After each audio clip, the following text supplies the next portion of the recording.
إن الحمد لله نحمده ونستعينه ونستغفره ونؤمن به ونتوكل عليه ونعوذ به تعالى من شرور أنفسنا وسيئات أعمالنا من يهده الله فلا مضل له ومن يضلل فلا هادي له وأشهد أن لا إله إلا الله وحده لا شريك له وأشهد أن سيدنا محمدا عبد الله ورسوله صلى الله عليه وسلم أرسله الله بشيرا ونذيرا بين يدي الساعة ما يطع الله ورسوله فقد رشد وما يعصي الله ورسوله فإنه لا يضر إلا نفسه ولا يضر الله شيئا أما بعد معاشر المسلمين أوصيكم ونفسي أولا بتقوى الله عز وجل فإن الله تعالى يقول بعد أعوذ بالله من الشيطان الرجيم يا أيها الذين آمنوا اتقوا الله حق تقاته ولا تموتن إلا وأنتم مسلمون يا أيها الناس اتقوا ربكم الذي خلقكم من نفس واحدة وخلق منها زوجها وبث منهما رجالا كثيرا ونساء واتقوا الله الذي تساءلون به والأرحام إن الله كان عليكم رقيبا يا أيها الذين آمنوا اتقوا الله وقولوا قولا سديدا يصلح لكم أعمالكم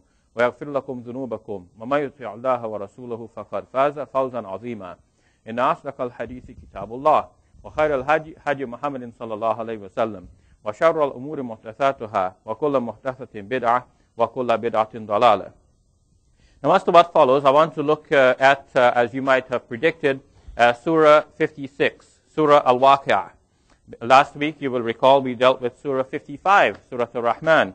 This surah, in fact, is closely connected to the previous one, but I will not explore that connection at the moment because of the lack of time. I'll just focus on this chapter by itself. But I want to remind you that not only are the chapters interconnected within themselves, but they are also interconnected to the rest of the Quran on the whole, and with other surahs more specifically.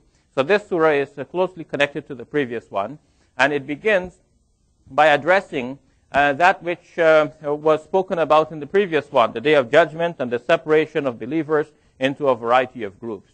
It is called Sura-Al Waqia, the surah of the occurrence, because it speaks of the occurrence of the Day of Judgment, that which cannot be prevented by anyone. It begins, Bismillahir Rahmanir Rahim, إِذَا وَقَعَتِ الْوَاقِعَةِ when the eventual occurrence occurs, لَيْسَ لِوَقَعَتِهَا كَاذِبًا there will be nothing to deny or to push back or to avoid its occurrence. خَافِضَةُ الرَّافِعَةِ it will bring down some and it will raise some others. إِذَا رُجَّتِ الْأَرْضُ رَجًّا when the earth is shaken with its convulsion. وَبُسَّتِ الْجِبَالُ بَسًّا and the mountains are crumbled, breaking down. فَكَانَتْ هَبَاءً مُنْبَثًّا and become dust dispersing. وَكُنْتُمْ أَزْوَاجًا ثَلَاثًا and you will be divided into three groups. فَأَصْحَابُ الْمَيْمَنَةِ مَا أَصْحَابُ الْمَيْمَنَةِ as for the people of the right hand, and who are the ashab, the companions of the right hand? وَأَصْحَابُ الْمَشْأَمَةِ مَا أَصْحَابُ الْمَشْأَمَةِ and the companions of the left. Who are the companions of the left? وَالسَّابِقُونَ السَّابِقُونَ and the first and foremost. So you have three groups, the Ashabul Maymana, the people of the right, the Ashabul Mash'ama, the people of the left, وَالسَّابِقُونَ السَّابِقُونَ the first and foremost, أُولَٰئِكَ الْمُقَرَّبُونَ these are the ones who are the Muqarrabun. They are close to Allah Azza wa Jal. فِي جَنَّاتِ النَّعِيمِ they will be in paradise, in gardens of pleasure. ثُلَّةٌ مِّنَ الْأَوَّلِينَ وَقَلِيلٌ مِّنَ الْآخِرِينَ there will be many of these, a group from among the old, but a smaller group from among the later peoples. So they will have delights which are described here. عَلَىٰ سُرُرٍ مَوْضُونَةٍ they will be on thrones woven with ornament. مُتَّكِئِينَ عَلَيْهَا مُتَقَابِلِينَ reclining on them, and they are facing each other. يَطُوفُ عَلَيْهِمْ وِلْدَانٌ مُخَلَّدُونَ young servants will be serving them. Wildan, they could be young boys who are going around serving them. بِأَكْوَابٍ وَأَبَارِيقٍ with vessels and pitchers. وَكَأْسٍ مِّن مَّعِينٍ and with a cup from the ma'in, from the spring. لا يصدعون عنها ولا ينزفون. But that ma'in will not, that drink which will be given to them, which we know to be the wine of paradise, لا يصدعون عنها ولا ينزفون. They will not have a headache from it, and they will not become intoxicated. So whereas in fact in this life people desire the wine, which makes them drunk, they lose their minds, then they get a headache by next morning, and even while they are in the conscious state, they are just simply semi-conscious because they have lost their inhibitions. They do things that they regret later on. These are the evil effects of the wine. And Allah subhanahu wa ta'ala prohibited it for us in this life, not to deprive us of some pleasure, but to save us from the harms that come with it. Otherwise, the pleasure itself is not a bad thing. And Allah subhanahu wa ta'ala has saved up these pleasures for us in the life hereafter, when we will not suffer any of the ill effects of those things. So that spring which we will drink from, having that delightful taste, will not produce these evil after effects. لا يصدعون عنها ولا ينزفون. They will not have a headache from it, nor will they be intoxicated. وَفَاكِهَةٍ مِّمَّا يَتَخَيَّرُونَ. And fruits from which they will select. وَلَحْمِ طَيْرٍ مِّمَّا يَشْتَهُونَ. And from the meat of birds, from which whatever they desire. And the meat of birds that they desire. وَحُورٌ عَيْنٌ. And women of wide, beautiful eyes. كَأَمْثَالِ اللُّؤْلُؤِ الْمَكْنُونَ. They will be like pearls, well protected. لا يسمعون فيها لغوا ولا تأثيما جزاء بما كانوا يعملون. This is a reward for what they used to do. لا يسمعون فيها لغوا ولا تأثيما. They will not hear any laghu in that paradise, and there will not be any occasion of sin. They will not hear any laghu, which is like foul, base talk, things that have no meaning behind them, or ill speech, things which might hurt one's feelings or anything of that nature. لا يسمعون فيها لغوا ولا تأثيما. They will not hear any laghu in that paradise, and there will be no sin. إلا قيلا سلاما سلاما. But it will be said, salaman, salama. So the salam that we are giving to each other now will be given in the paradise and given to those who are the Ashabul Yameen. Those who are, rather the first and the foremost here, the Muqarrabun, they will be given this salam. Elsewhere we know from the Quran that Allah subhanahu wa ta'ala is the one who will give the salam to his servants. And we ask him, Ya Rab, please admit us into your paradise and give us that salam from you. Make us from among the Muqarrabeen. And then the Ashabul Yameen are being described. وَأَصْحَابُ الْيَمِينِ مَا أَصْحَابُ الْيَمِينِ. And as for the companions of the right, who are the companions of the right? Remember, the Sabiqun, those are the first and foremost. Now you have people who are good, but they're not of the foremost category. The foremost category are probably those people who rush ahead and obey Allah subhanahu wa ta'ala in a distinct way, not just simply like the ordinary folks do. Everyone tries to obey Allah subhanahu wa ta'ala, but then there are some who try to go even further ahead than that, do more than is required. Those are the Sabiqun as-Sabiqun, the first and the foremost. Now, as for the people of the right hand, وَأَصْحَابُ الْيَمِينِ مَا أَصْحَابُ الْيَمِينِ. As for the people of the right hand, who are they? فِي سِدْرٍ مَخْدُودٍ. They will be in among lote trees with the thorns removed. وَطَلْحٍ مَنْدُودٍ. And in banana trees layered with fruit. According to the tafsir of Ibn Kathir, talh is the name that the Ahlul Yaman gave to the banana tree. And that word is used here. وَطَلْحٍ مَنْدُودٍ. It is the banana tree that will be layered with fruit. وَظِلٍّ مَمْدُودٍ. And extended shade.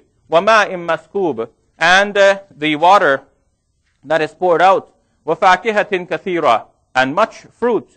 لَا مَقْتُوعَةٍ وَلَا مَمْنُوعَةٍ. Neither limited in season nor forbidden. It is there, ready, and always available. وَفُرُشٍ مَرْفُوعَةٍ. And on beds raised high. إِنَّا أَنْشَأْنَاهُنَّ إِنْشَاءً. We have produced them a new production, a new creation. And the feminine form here, أَنْشَأْنَاهُنَّ, means that it is referring to the females. Although, as Ibn Kathir explained, the females have not been mentioned here yet immediately, but it is implied. Because it says, وَفُرَشٍ مَرْفُوعَةٍ, and the beds which are raised high. And who will be there on the beds? Those whom Allah subhanahu wa ta'ala ansha'ahunna.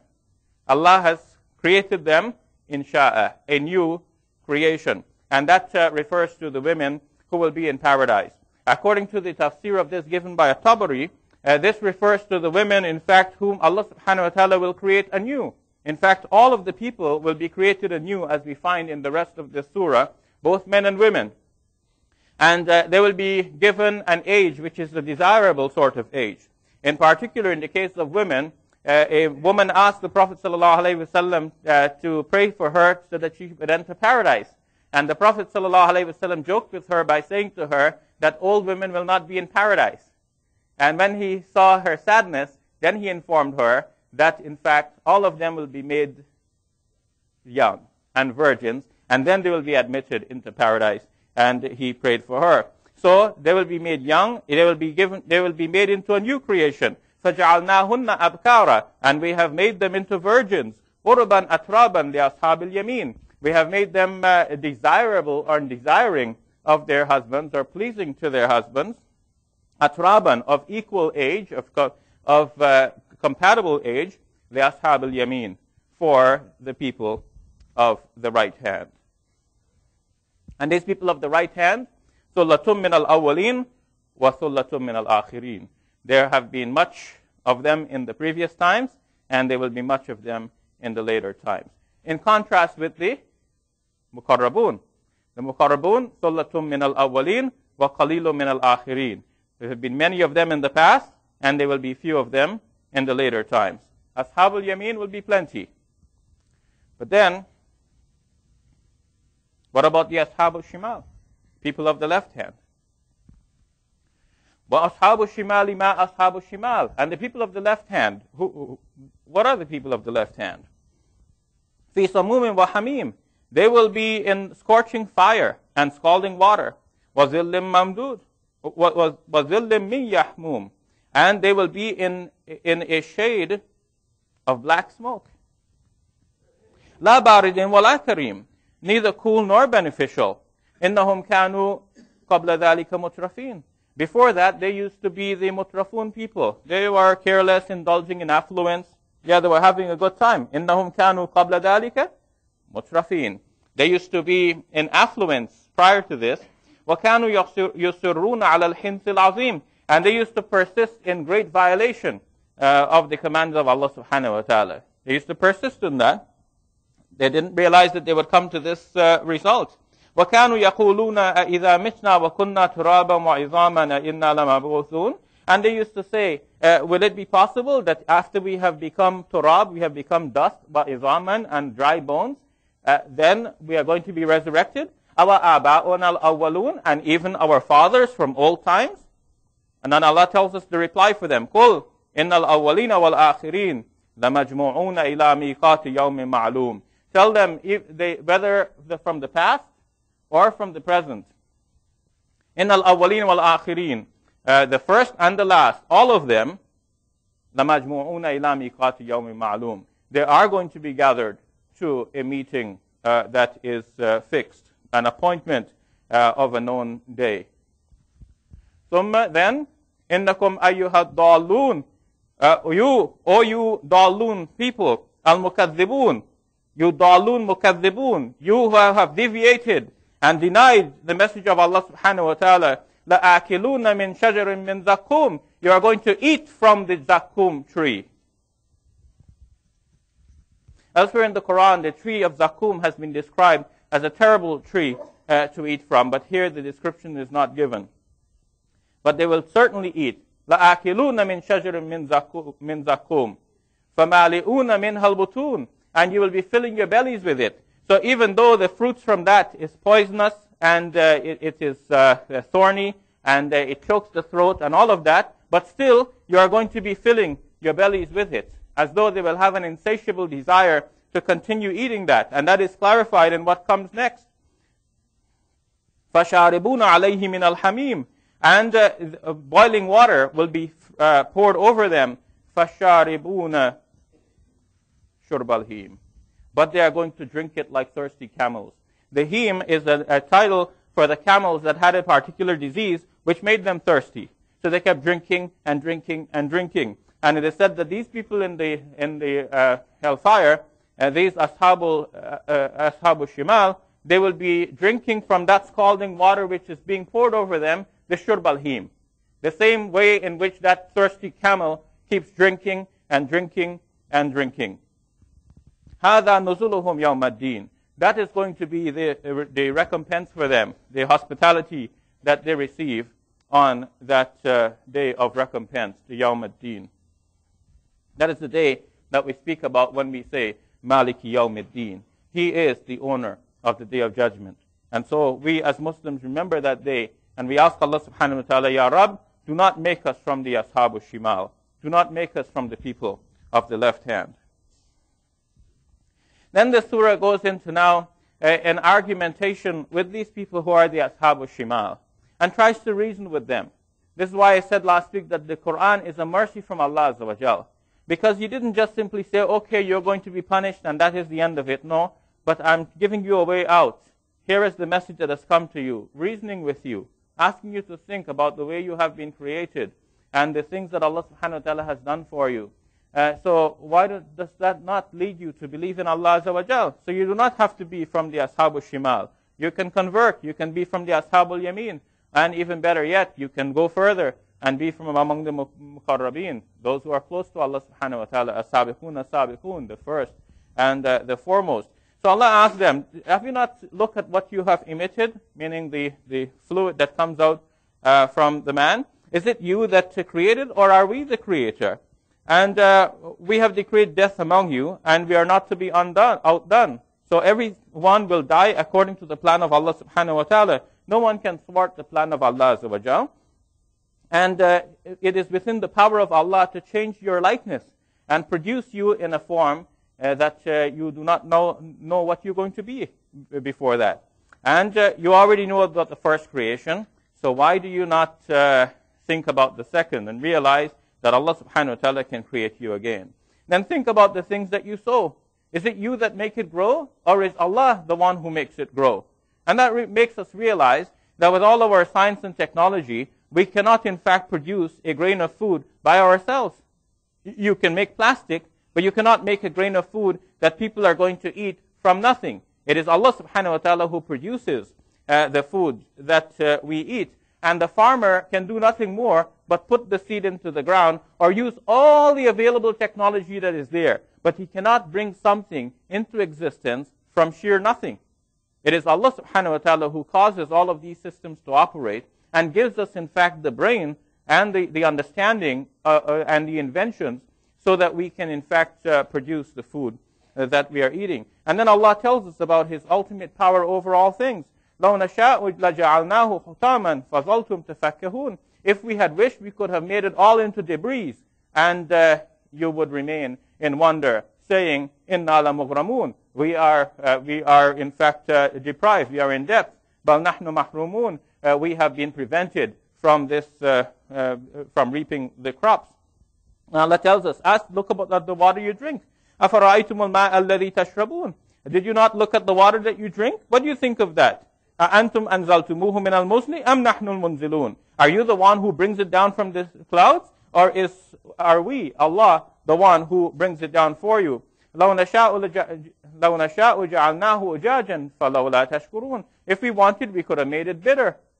So why are you not grateful? And in this way, Allah subhanahu wa ta'ala continues to reason with them. Look at the fire that you ignite. Is it you that produced the tree? Because as Ibn Kathir says, people used to rub together the branches of trees. There are two particular types of trees that were known for this, and that they would be able to create a spark as a result of this rubbing. So now Allah is asking them, are you the ones who made these trees? Okay, you can invent fire, but did you produce the raw materials from which you have this result? No, it is Allah subhanahu wa ta'ala who is the producer. So then, why did you not follow the reminder? We have made it a reminder and a provision for the travelers. فَاسْتَبْ بِسْمِ رَبِّكَ الْعَظِيمِ. So, glorify the name of your Lord the mighty one, the most great. In fact, that statement, فَسَبِّحْ بِاسْمِ رَبِّكَ الْعَظِيمِ, is one of the reasons I think that this surah is closely connected to the previous one. Because the previous one mentions the benefits of Allah and says, فَبِأَيِّ آلَاءِ رَبِّكُمَا تُكَذِّبَانِ, which of the favors of your Lord are you going to deny? And here, after the favors have been mentioned, Allah subhanahu wa ta'ala tells us now, if you're not going to deny, what should you do? فَسَبِّحْ بِاسْمِ رَبِّكَ الْعَظِيمِ, glorify the name of your Lord. And Ibn Kathir explained this by saying that the Prophet ﷺ told us, according to a hadith recorded in Sahih al-Bukhari, that there are two words or two statements which are light on the tongue, easy to say, that is, they are heavy on the scale, and they are beloved to the Rahman. And those words are Subhanallah wa bihamdihi, Subhanallah al-Azim. Glory be to Allah and praise be to Him, and glory be to Allah, the greatest, the Azim, the one who is great. So, فَسَبِّحْ بِاسْمِ رَبِّكَ الْعَظِيمِ. So glorify the name of your Lord, the great one. Further on, Allah subhanahu wa ta'ala continues in this surah to talk about the greatness of the Quran and the fact that it is in a protected tablet, فِي لَوْحٍ مَحْفُوظ, and فِي لَوْحٍ مَكْنُونَ, it is said here, فِي كِتَابٍ مَكْنُونَ, in a well-protected register or book, لَا يَمَسُّهُ إِلَّا الْمُطَهَّرُونَ, no one touches it except the mutahharun, which refers to the angels. According to Ibn Kathir, it's not referring to the fact of people touching the Quran in this world, because in this world, one who is a munafiq, or sometimes even the Zoroastrians, get hold of the Quran. But this statement is saying, لَا يَمَسُّهُ إِلَّا الْمُطَهَّرُونَ, and no one touches it except the mutahharun, the pure ones, and that obviously is a reference to the Kitab al-Maknoon, the protected tablet in heaven, the Lawh al-Mahfuz, which is not touched except by the purified angels. And then Allah asks us to think about our humble situation in this life. What about when death comes? Death comes and you might be sitting there surrounding your relative who is passing away, and you realize that you're absolutely powerless. There are things you can do up to a certain extent. Sometimes you can play around with it a little bit within the scope that Allah subhanahu wa ta'ala has allowed for some leverage. You can make decisions in terms of putting on life support or taking on life support. But eventually, everyone has to die. And when that time comes, when Allah subhanahu wa ta'ala has decreed for it to absolutely happen, then of course no one can do anything. And you're there sitting at your relatives passing away, and you can do nothing. So Allah subhanahu wa ta'ala says, if you really think that you are free from Allah, then do something about it. Delay death. Thwart death. But you cannot. So yes, فَلَوْلَا إِذَا بَلَغَتِ الْحُلْقُومِ. So why then, when balaghatil hulqum, when the soul has reached the throat, وَأَنْتُمْ حِينَئِذٍ تَنْظُرُونَ, and there you are in the meanwhile looking on, وَنَحْنُ أَقْرَبُ إِلَيْهِ مِنْكُمْ وَلَكِنْ لَا تُبْصِرُونَ, and we are closer to this dying person than you are, but you're not aware of that. فَلَوْلَا إِن كُنْتُمْ غَيْرَ مَدِينِينَ, and why do you not, if really you are so independent, تَرْجِعُونَهَا إِن كُنْتُمْ صَادِقِينَ, bring back the soul, like return it into the body. It's coming up, it's there at the hulqum, so return it if in fact you are truthful in what you say. If you say we are independent, we do not need Allah Azza wa Jal, we can be our own bosses, human beings can control the world on their own. But in fact you cannot. And then Allah subhanahu wa ta'ala returns to what was discussed at the beginning of the surah, showing the surah to be a tightly constructed unit. فَأَمَّا إِنْ كَانَ مِنَ الْمُقَرَّبِينَ, then if he is one of the muqarrabeen people, فَرَوْحٌ وَرَيْحَانٌ وَجَنَّةُ نَعِيمٌ, then he will have the rawh, the mercy of Allah subhanahu wa ta'ala, and the rayhan. The rayhan is actually the name of a particular sweet-smelling plant. And one of the commentators says that the angel of death will come with a branch of rayhan from paradise, and that will be the thing that will be the collector of the soul of this person who is from the Sabiqun al-Awwalun. And he will have the rawh, the mercy of Allah, and the rayhan, and the Jannatu Na'im, the gardens of pleasure. وَأَمَّا إِنْ كَانَ مِنْ أَصْحَابُ الْيَمِينَ, and if he is from the Ashabul Yamin, the people of the right hand, فَسَلَامٌ لَكَ مِنْ أَصْحَابِ الْيَمِينَ, and he will have the salam. The angel will say to him, salamun laka, salam to you, min ashab al-yamin, from the other people who are already Ashab al-Yamin and they have preceded you. So the angels bring salam to the person at this time, and then the people from the Ashab al-Yamin will have an easy exit from this life because they already have the salam from their near and dear ones that they knew previously, and they are from the Ashab al-Yamin. وَأَمَّا إِنْ كَانَ مِنَ الْمُكَذِّبِينَ الضَّالِّينَ. And if, on the other hand, he is from the deniers, the lost ones, فَنُزُلٌ مِّنْ حَمِيمٍ. Then his hospitality, his reception is with scalding water. وَتَصْلِيَةُ جَحِيمٍ. And the burning in the hellfire. إِنَّ هَذَا لَهُوَ الْحَقُّ الْيَقِينَ. This certainly is the real truth. فَسَبِّحْ بِاسْمِ رَبِّكَ الْعَظِيمِ. So glorify the name of your Lord. So the surah ends where it began. It spoke about إِذَا وَقَعَتِ الْوَاقِعَةِ. When that eventual occurrence really occurs. لَيْسَ لِوَقَعَتِهَا كَاذِبًا. There is none to deny it. Here he ends by saying, إِنَّ هَذَا لَهُوَ الْحَقُّ الْيَقِينَ. Certainly this is the real truth. And obviously that day of judgment must occur. So then what should we do? سَبِّحْ بِاسْمِ رَبِّكَ الْعَظِيمِ. Glorify the name of your Lord, the most great. So we say, Subhanallah wa bihamdihi, Subhanallah al-Azim. Wa akhiru da'wana and alhamdulillahi rabbil alameen. Can I ask you, brothers, to move up as much further as you can to leave some space for those who are trying to squeeze their way in, especially if you can get 2 back rows cleared up. That will allow people to pass all the way through and get to the far wall. So we do not have this delay every week, losing a couple of minutes while we wait for people to get themselves lined up. Yeah. Please, brothers, try to move your way in as much as you can.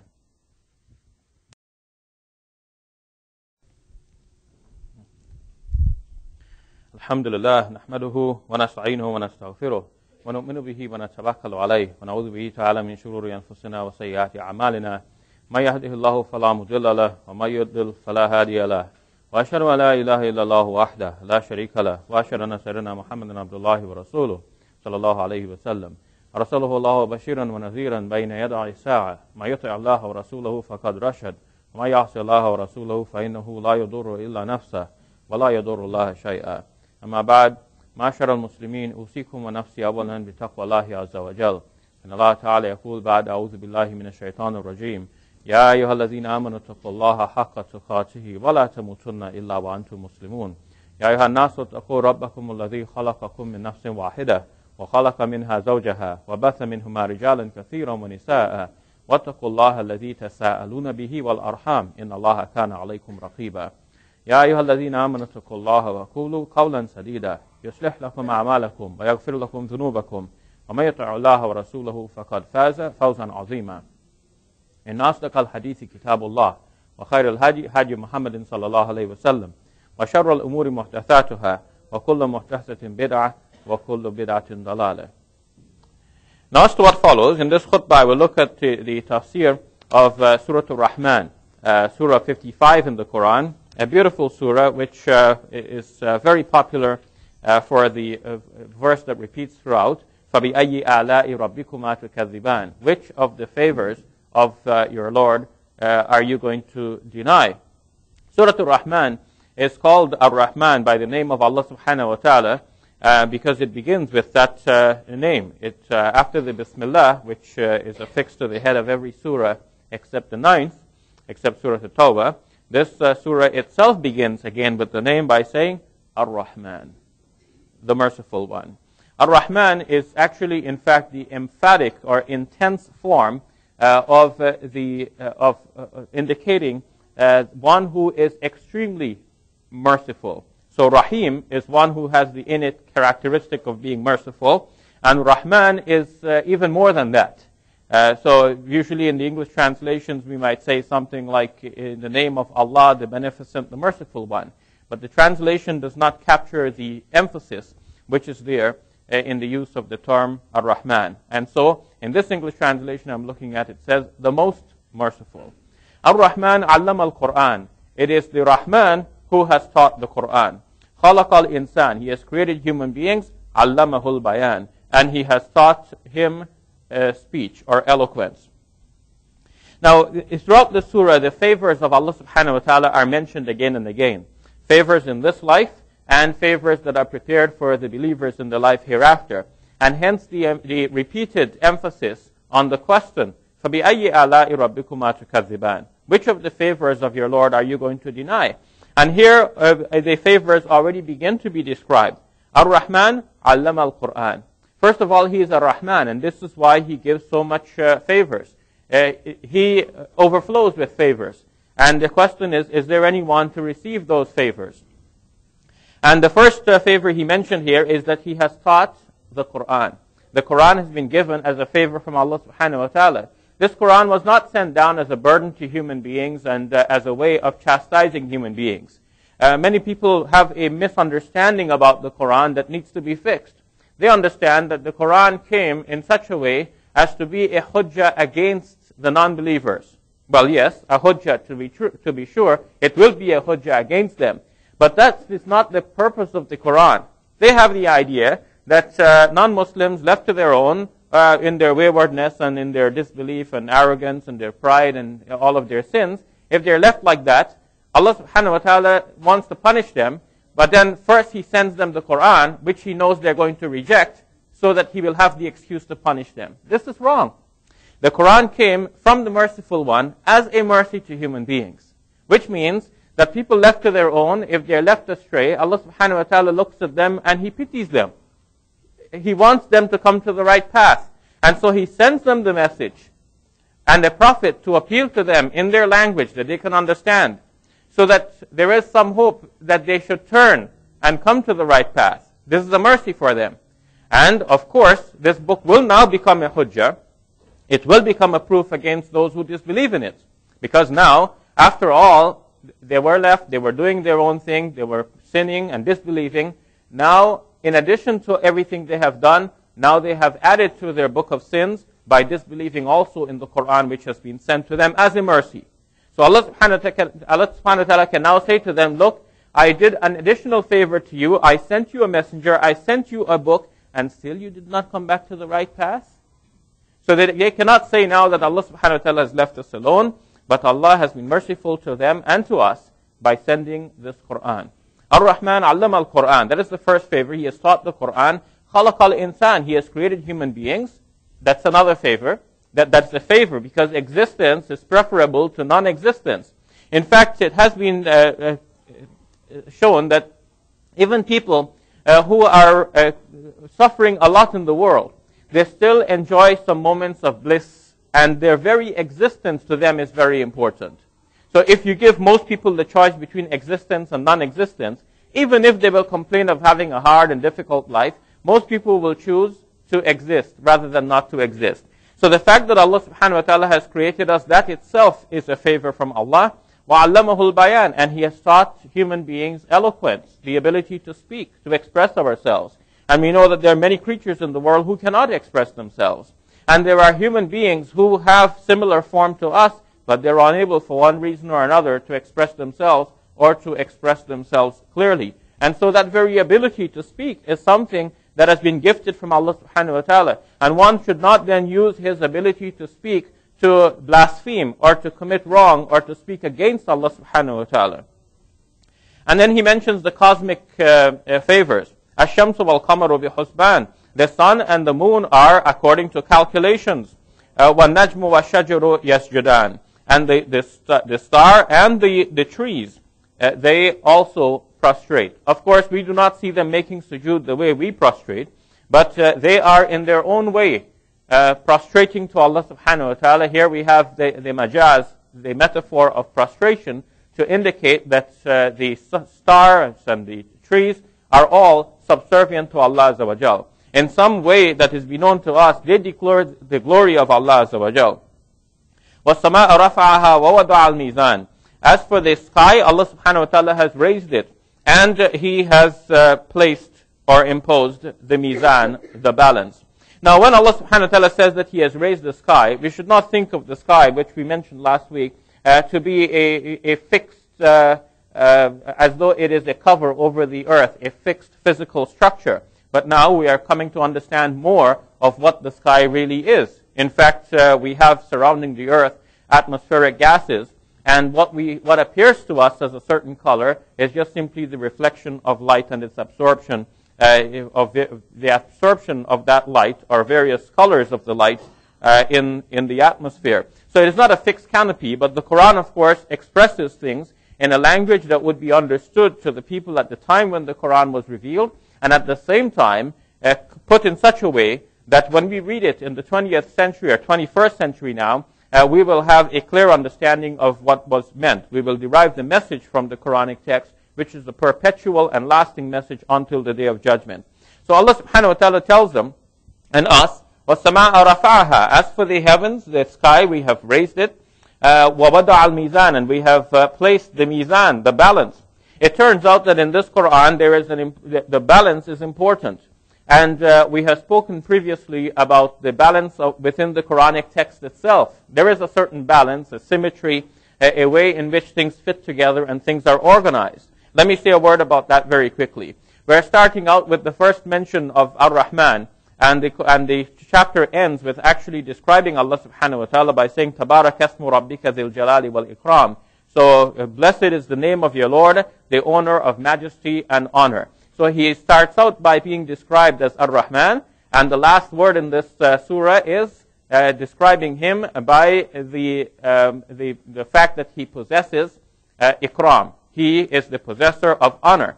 And that word is itself related to the idea of being noble and generous and being kind.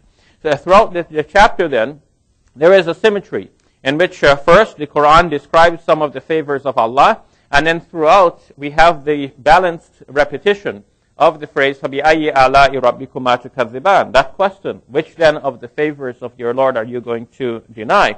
The first part deals with the Quran and the intellectual favors that Allah has given to human beings. The Quran is an intellectual message to human beings, the faculty of human beings to express themselves in speech, and then the cosmic descriptions, the sun, the moon, the stars, the trees. All of these are things which Allah subhanahu wa ta'ala has created for human beings.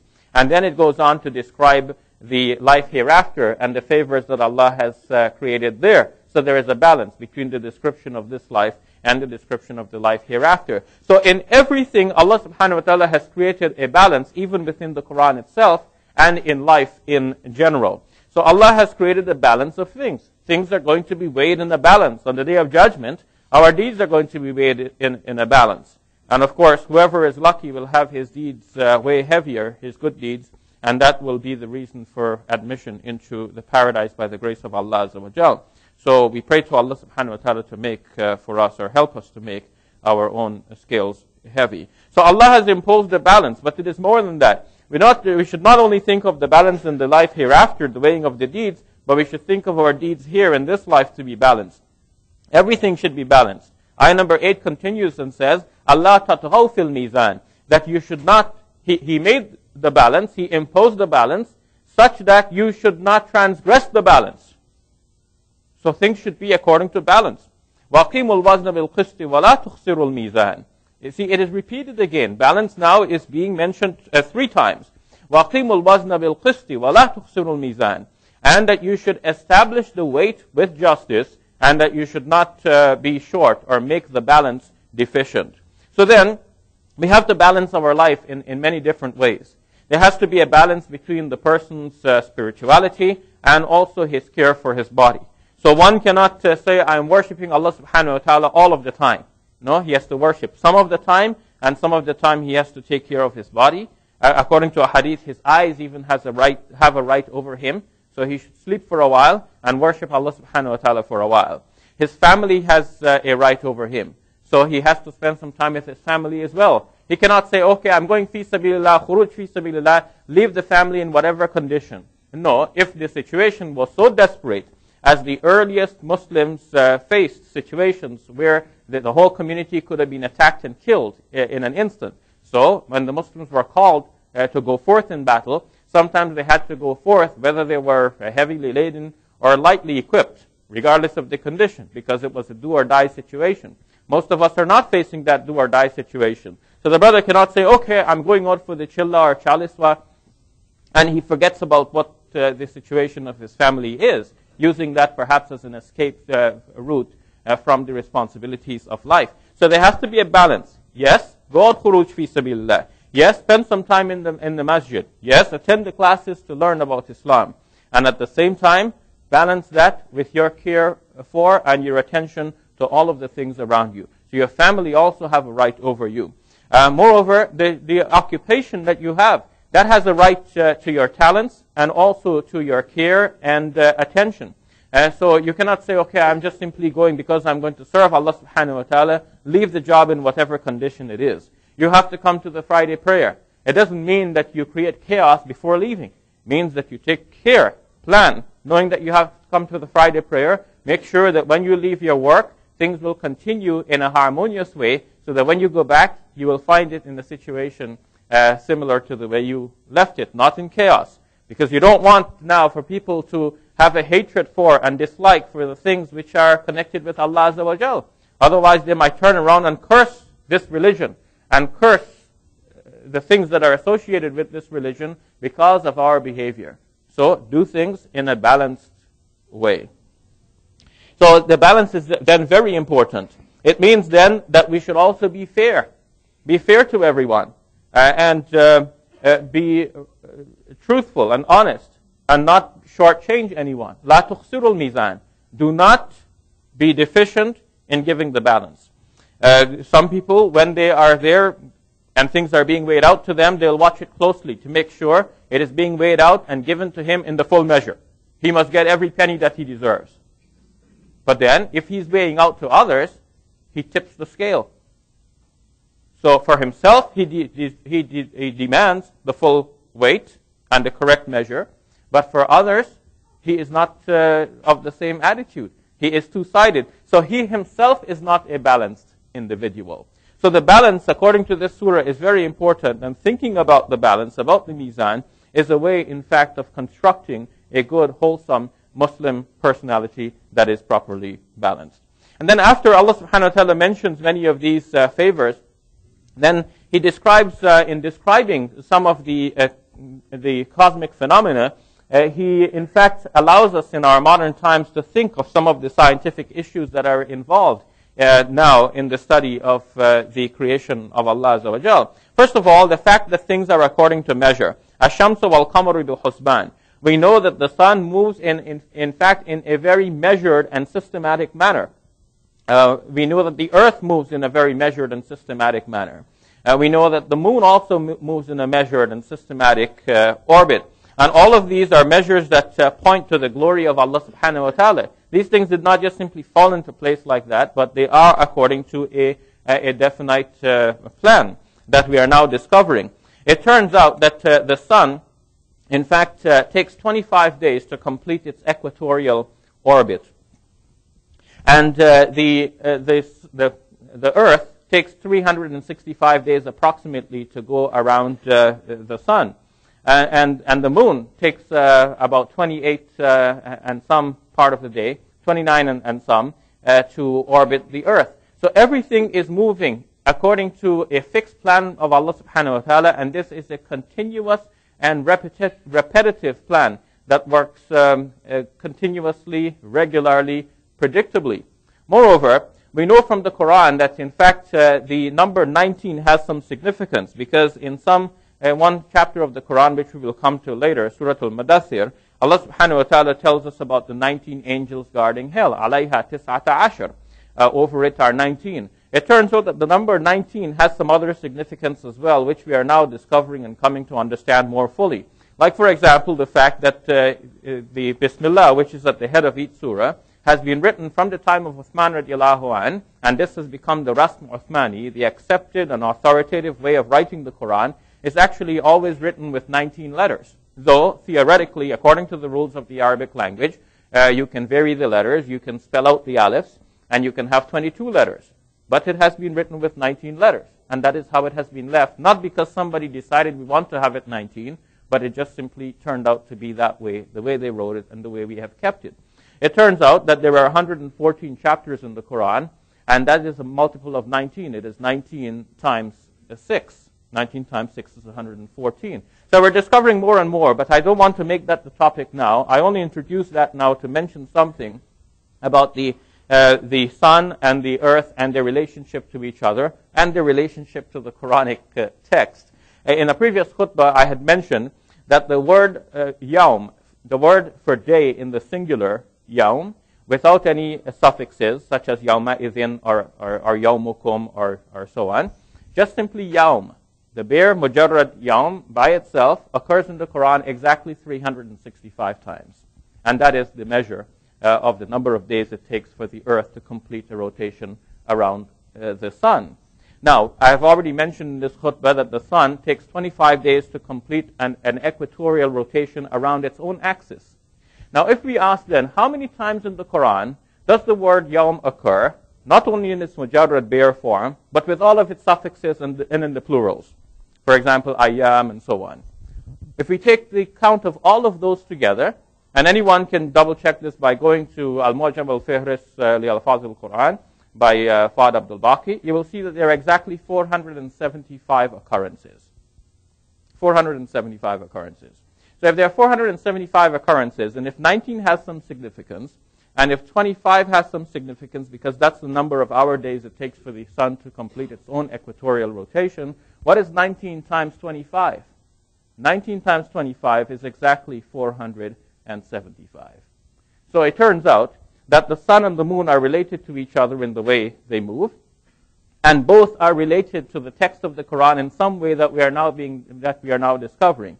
It turns out that if somebody is writing a book and he wants to use a certain word a number of times, he would have to have a computer system, and he would have to be very careful in counting the words as he's using. It turns out that the word yawm, in all of its occurrences, with plurals and everything, is used in the Quran 475 times. Not by any human plan, but obviously by the plan of Allah subhanahu wa ta'ala, and we are now discovering that plan. It shows that this is the divine book. And if we just take the word yawm in its bare form, without all of its additions or all of its plurals, just the singular yawm, it is used exactly 365 times. So who was counting? How many times am I using the word yawm in the singular? And how many times am I using it in its plural with all of its suffixes? It is only Allah Azza wa Jal, because the Prophet Muhammad sallallahu alaihi wasallam, we know, has received this Quran over a period of 23 years, and he could not have possibly, reasonably, been going through a kind of a word count. How many times did I use yawm? And at the same time trying to say something meaningful, which is a message of meaning that we are discovering and we are describing here from the mimbar. So then, everything has a balance and everything is measured. Allah subhanahu wa ta'ala has even measured the uses of the words which occur in the Quran. And then in thinking more about the science behind issues, Allah subhanahu wa ta'ala tells us about the two waters which meet. بَيْنَهُمَا بَرْزَخٌ لَا يَبْغِيَانِ. There is a barzakh between them that they do not transgress. Now when I looked at the tafsir of Ibn Kathir on this question, what they say is that there are two waters and between them there is a land which is serving as the barzakh. The land which is separating the two waters, preventing them from meeting. But today, from a scientific point of view, we know more about this. We know that, in fact, there are two different types of water. There is the salt water and the sweet water. And Allah mentions that in the Quran as well. هَذَا عَذْبٌ. This one is sweet, and the other one is milhun ujaj. The other one is salty.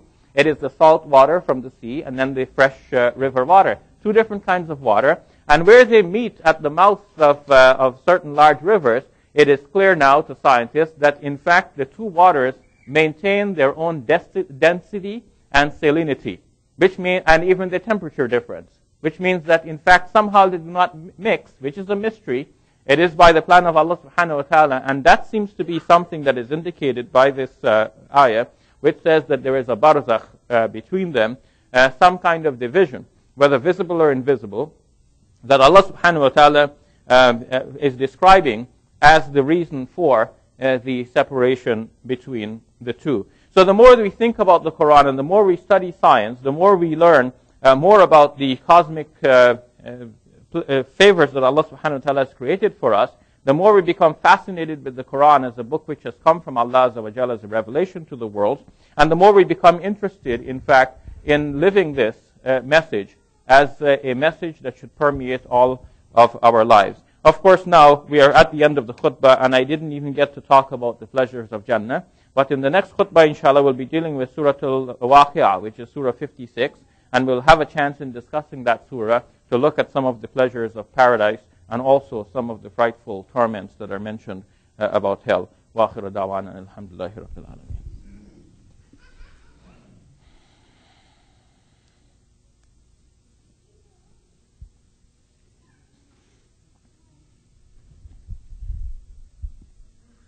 الحمد لله نحمده ونستعينه ونستغفره ونؤمن به ونتوكل عليه ونعوذ به تعالى من شرور أنفسنا وسيئات أعمالنا ما يهده الله فلا مضل له وما يضلل فلا هادي له وأشهد أن لا إله إلا الله وحده لا شريك له وأشهد أن سيدنا محمدا عبد الله ورسوله صلى الله عليه وسلم. أعوذ بالله من الشيطان الرجيم إن الله وملائكته يصلون على النبي يا أيها الذين آمنوا صلوا عليه وسلموا تسليما. اللهم صل على محمد وعلى ال محمد كما صليت على ابراهيم وعلى ال ابراهيم انك حميد مجيد. اللهم بارك على محمد وعلى ال محمد كما باركت على ابراهيم وعلى ال ابراهيم انك حميد مجيد. وصلى الله تعالى على جميع الانبياء والمرسلين والملائكه المقربين والخلفاء الراشدين ابي بكر وعمر وعثمان وعلي ومن تبعهم باحسان الى يوم الدين. اللهم اغفر لنا ولاخواننا الذين سبقونا بالايمان ولا تجعل في قلوبنا غلا للذين امنوا ربنا إنك رؤوف رحيم. اللهم اغفر للمؤمنين والمؤمنات والمسلمين والمسلمات الأحياء منهم والأموات إنك سميع قريب مجيب الدعوات. اللهم أيد الإسلام والمسلمين. اللهم انصر من نصر دين محمد صلى الله عليه وسلم واجعلنا منهم. اللهم اخذل من خذل دين محمد صلى الله عليه وسلم ولا تجعلنا معهم. عباد الله رحمكم الله إن الله يأمر بالعدل والإحسان وإيتاء ذي القربى وينهى عن الفحشاء والمنكر والبغي يعظكم لعلكم تذكرون.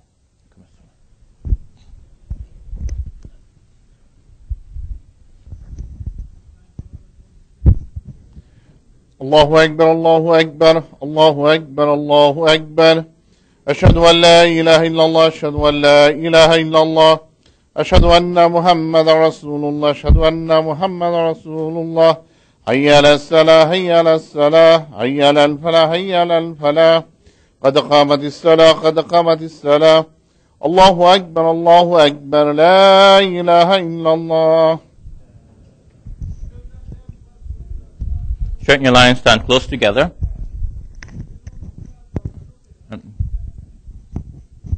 Please move all the way to the far end, brothers. And try to do that in advance. Like when you come in, try to go to the far wall. And inshallah, Allah subhanahu wa ta'ala will give you some more blessings for that because you're trying to create the way to make it easy for everyone. Next week, inshallah, due to the clock change this weekend, next week we'll be having the Jummah khutbah start at 1:30. Khutbah starts at 1:30 next week, inshallah.